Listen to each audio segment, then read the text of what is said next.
Baba Hariharananda diz pra gente, existem 50 maneiras diferentes de uma pessoa, um ser humano, respirar. 50 maneiras diferentes. Cada uma dessas maneiras corresponde a um estado de consciência. E só uma dessas 50 é um estado de consciência que percebe realmente a realidade. As outras 49 são formas de viver em ilusão, estar com a consciência em um estado de ilusão. Então, o que nós buscamos na Kriya Yoga com a prática é chegar nesse estado de respiração, de vibração, de batimento cardíaco, de conexão com a fonte, com a nossa fonte de existência, de onde, vamos dizer, de onde flui a intuição natural, a ciência natural, o conhecimento natural. Mas esse estado não é natural. Como assim?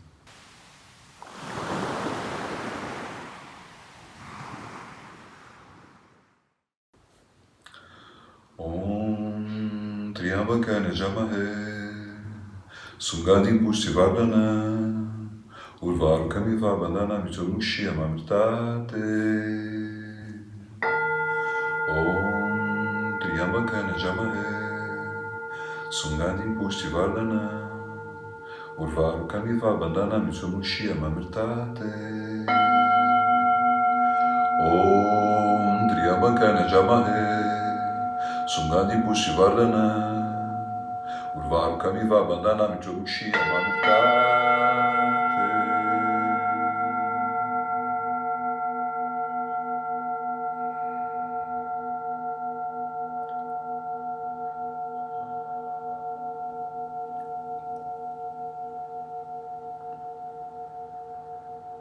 Essa ciência espiritual, como eu expliquei, tenho explicado em alguns vídeos, né? Eu tenho falado assim um pouquinho de cada coisa nos vídeos, para você ir assistindo e juntando essas partes. Não dá para falar tudo de uma vez só. E também, realmente, para você atingir a consciência Kriya, você precisa praticar Kriya Yoga. Mas, como existem algumas ideias que têm a ver, que estão na órbita da consciência Kriya, que podem fazer você refletir sobre a sua vida, sobre o mundo de uma outra maneira, então eu estou trazendo um pouco dessas ideias aqui. Mas essas ideias não são, esses conceitos, esses pensamentos, não são suficientes para você atingir a consciência Kriya, tá? Isso é só para você começar a pensar algumas outras coisas, refletir na sua vida, sobre outras possibilidades. Então,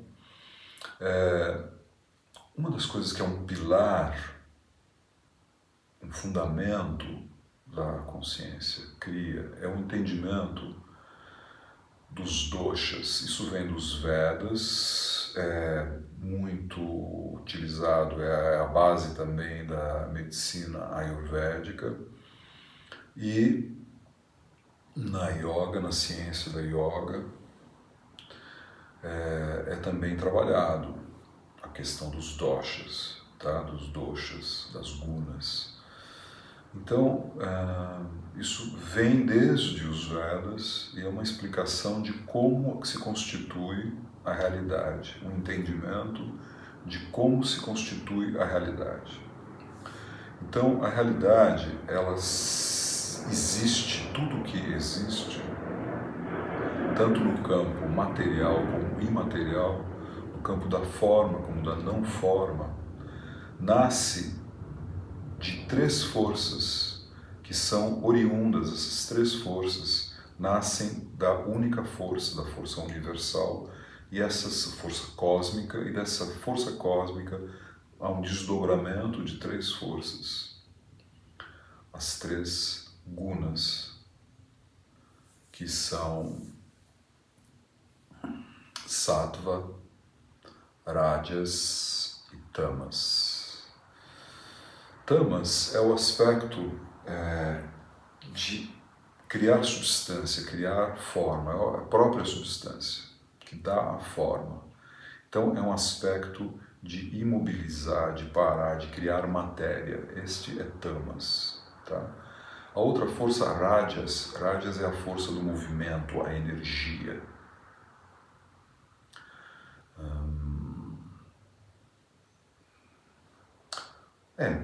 Vamos ficar nisso aqui agora.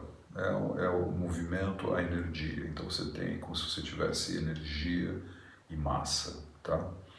E você tem sattva, que é a força que une, que une todas as coisas. E que une, inclusive, a consciência, sendo, de certa forma, a própria consciência. Sattva, tá? Então é um pouco isso. Consciência, matéria, energia. Existem outras formas de entender essas três, mas eu vou ficar por enquanto nisso, tá? A nossa existência se dá também enquanto pessoa, tudo é composto por isso, mas a nossa pessoa é composta também por essas três forças. E o nosso corpo, ele se forma através de canais energéticos.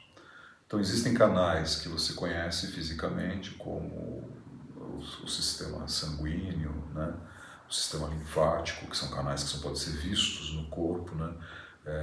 Ou estruturas, como as estruturas dos ossos também. Mas existem canais e estruturas que são invisíveis ou não formais, tá? Esses canais, muitas vezes, eles estão alinhados com canais que existem no corpo. Então, o principal canal, o canal maior, é como se fosse um sistema hídrico, um sistema de rios. Você imagina assim, o rio principal, né? O rio principal de uma bacia hidrográfica. Então, no nosso caso, você imagina que nossos canais, o canal principal, o rio principal desses canais que formam a nossa existência enquanto pessoa, indivíduo, inclusive físico, é a medula, a coluna vertebral. Isso é verificável fisicamente, a coluna, a medula, como, vamos dizer, o eixo principal do corpo físico. Mas existe também no plano astral, a gente diz, no plano não material, também existe este canal, tá? E este canal, ele é formado por 3 canais. Esses 3 canais que eu falei, das 3 forças, rajas, tamas e sattva. Sattva, ele está bem no centro do canal principal. E aí, esse centro do canal principal, a gente chama de sushumna. Sushumna. Sushumna, tá? E junto da sushumna correm 2 outros canais circulando a sushumna, que são Ida e Pingala. Então, enquanto na sushumna corre a força, né, a guna sattva, na Ida e na Pingala circulam as forças rajas e tamas. Então, esse aspecto mais material e esse aspecto mais de ação, de energia, circulam em volta desse canal de consciência central, que é a sushumna. O que acontece? Existe um eletromagnetismo, existem ondas eletromagnéticas que estão vinculadas à vibração de cada um desses 3 canais. E a onda eletromagnética de Ida e a onda eletromagnética de Pingala, elas são opostas, como o negativo e positivo de um ímã. E o que acontece quando você tem o negativo e o positivo de um ímã? Eles se atraem e fecham a passagem, não é isso? Você coloca a parte negativa de um ímã e a parte positiva, eles se atraem e eles fecham a passagem. Então é o que acontece com Ida e Pingala. Quando elas estão superativadas, quando elas estão... esqueci a palavra... Isso que dá no escrever. Tem o lado bom de ser espontâneo, mas também foge algumas palavras. Mas vamos dizer que a Ida está muito forte, a Pingala está muito forte, então a força tamásica está muito forte. e a força rajásica está muito forte, elas fecham o canal da Sushumna e fecham o canal da consciência, da conexão com a consciência, ficando a consciência fechada no plano físico e se desconectando da fonte espiritual, da fonte da não forma. Entendeu? Agravado.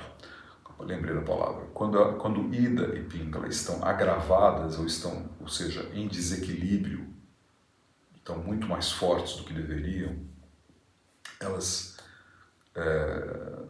porque quando elas estão muito mais fortes do que elas deveriam, significa que elas estão descompensadas em relação a Sattva.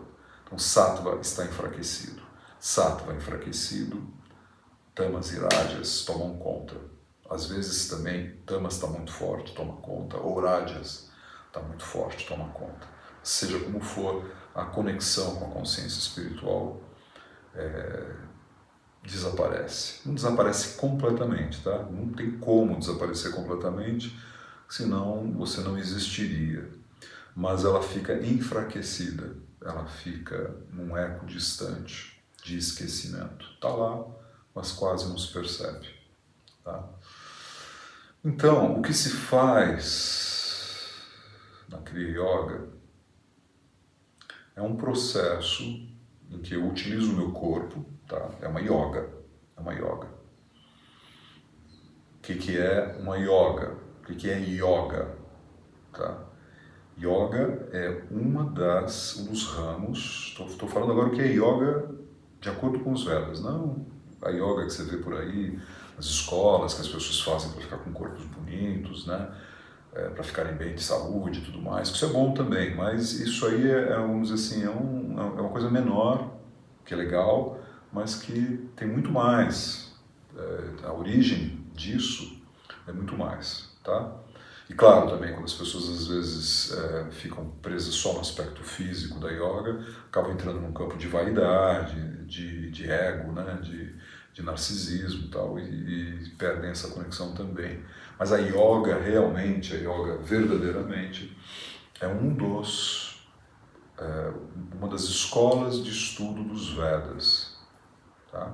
Que são livros de conhecimento, livros de sabedoria muito, muito antigos, milenares, que foram escritos antes de todas as religiões que você conhece hoje em dia. Tá? Preciso em algum momento explicar por que Vedas não é religião. Existem religiões que nasceram dos Vedas, mas os Vedas em si não são uma religião, eles são conhecimento espiritual. Vamos dizer assim, para o entendimento mais hoje em dia, talvez são livros de filosofia, tá? É um pouco isso. Não é isso, mas é o que dá para dizer hoje, para você talvez entender, se você nunca conheceu os Vedas. Mas, assim, do estudo dos Vedas, existem algumas escolas de estudos dos Vedas. Uma delas é a Yoga. A Yoga, então, Yoga é uma das escolas, uma das maneiras, uma das abordagens para se estudar os Vedas. E qual é a característica principal desta escola chamada Yoga? É que a Yoga entende que a maneira como você percebe a realidade, a maneira como uma pessoa percebe a realidade, ou não percebe, ou fica presa em ilusão, tem a ver com como está o corpo dela. Tá?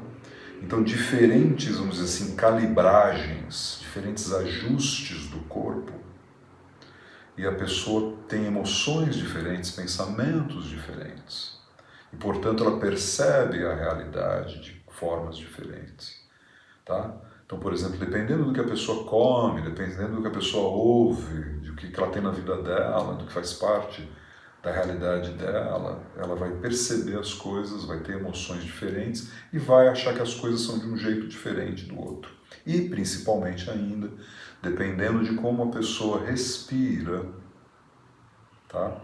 Dependendo de como a pessoa respira, ela vai perceber a realidade de uma forma diferente, porque dependendo de como ela respira, o coração dela vai bater de uma determinada maneira, os pensamentos vão fluir de uma determinada maneira, mais rápidos, mais agitados, mais deprimidos, mais entusiasmados. mais raivosos, mais em paz.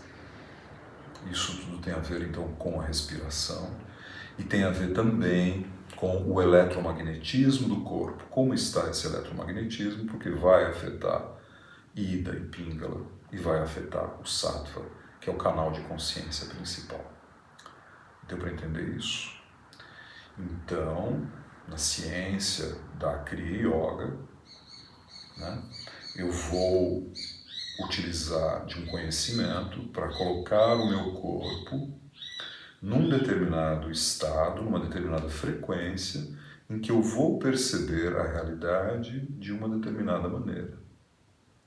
Baba Hariharananda diz para a gente, existem 50 maneiras diferentes de uma pessoa, um ser humano, respirar. 50 maneiras diferentes. Cada uma dessas maneiras corresponde a um estado de consciência. E só uma dessas 50 é um estado de consciência que percebe realmente a realidade. As outras 49 são formas de viver em ilusão, estar com a consciência em um estado de ilusão. Então, o que nós buscamos na Kriya Yoga com a prática é chegar nesse estado de respiração, de vibração, de batimento cardíaco, de conexão com a fonte, com a nossa fonte de existência, de onde, vamos dizer, de onde flui a intuição natural, a ciência natural, o conhecimento natural. Mas esse estado não é natural. Como assim? O natural do nosso corpo não é estar em consciência da verdade, é estar em consciência ilusória. Porque o próprio processo de criação do nosso corpo, ele tem uma intensidade de rádias e de tamas que provoca um desequilíbrio. Então, naturalmente, nossa consciência é arrastada para fora, nós ficamos vivendo fora do centro, naturalmente vivendo fora do centro, e desequilibrados do eixo. Então, para nós resgatarmos a consciência original, a consciência natural, que não está naturalmente na nossa consciência, paradoxo. Paradoxo. Para você, então, entrar em equilíbrio desse paradoxo, realizar esse paradoxo, você precisa ir para a sua atenção introvertida. Porque normalmente, naturalmente, a sua atenção está extrovertida, está indo para fora. Mesmo quando você fecha os olhos e pensa, você fica pensando na vida fora. No que será um dia, no que foi no passado, no que agora o que eu tenho que fazer daqui a pouco, no que tem em volta de mim, nas minhas emoções, no que eu penso, no que eu quero comer, no que eu penso de tal pessoa, no que eu penso de tal assunto, no que eu preciso fazer agora. Então você está sempre pensando para fora, entende? Atenção para fora. A atenção introvertida é quando eu vou para a nascente, onde nasce este rio da minha consciência, esse fluir da minha consciência. Onde é que nasce? Onde começa? E esse é um ponto de introversão, é um centro vácuo, é um centro vazio. A gente vai aí para Alta Kriya Yoga, que é entender os vácuos, entender os centros de consciência vazios. Porque normalmente nós estamos nos centros de consciência mais baixos. A gente está ligado no nosso medo, na nossa necessidade de ter dinheiro, medo de morrer, medo de ficar doente, ou nas nossas doenças, ou nas nossas preocupações com a família, ou nos nossos desejos sexuais, na vontade de ter prazer, na atração sexual, na vontade de comer, na fome, no desejo de ter poder sobre os outros, nas emoções em relação à vida. Todos esses são centros de consciência abaixo, nas nossas explicações. Tá? Quando eu venho aqui e fico explicando, eu estou procurando me conectar numa consciência mais elevada e trazer através da comunicação algo que conecte a uma consciência mais elevada. Eu estou procurando fazer isso. Mas normalmente o que acontece entre nós pessoas é que nós estamos nos comunicando a partir de nossos centros baixos, tentando disputar poder uns com os outros, tentando seduzir uns aos outros, tentando obter vantagens uns dos outros, ou expressando nossas emoções em relação a coisas relacionadas aos centros baixos de consciência, entende? Então a gente fica vivendo nos planos, que a gente diria nos planos da ilusão, nos planos da Maya, que são estes centros de consciência periféricos, que não é a consciência central, são as consciências periféricas, de emoções, de poder, de explicações, de política, de sexo, de família, né? De medo, de dinheiro, de riqueza, de matéria, tá? Mas se ligar no vazio, no vácuo, na consciência central, que nos dá a paz, que nos dá o amor, que nos dá a alegria, que nos dá a libertação dos sofrimentos. Então essa é a meta da Kriya Yoga, é você equilibrar Ida e Pingala para liberar Sattva. Então Ida e Pingala entram em equilíbrio, Rajas e Tamas entram em equilíbrio e Sattva se conecta com o vazio original, onde se manifesta sempre presente a existência cósmica.